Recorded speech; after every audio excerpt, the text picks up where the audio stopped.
how to backup apps to Samsung Cloud on the Samsung Galaxy S25, S25 Plus, Edge or Ultra.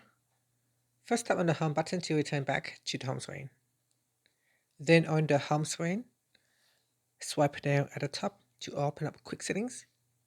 And from here, tap on the settings icon. Next, we scroll down and then tap on accounts and backup. From here, tap on backup data in the Samsung Cloud section.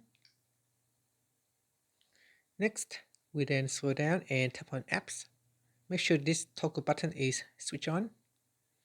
Then we go down and tap on the backup now button.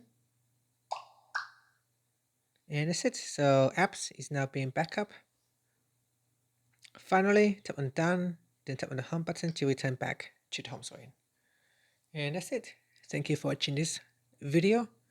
If you find it helpful, please like and subscribe to my channel for more videos.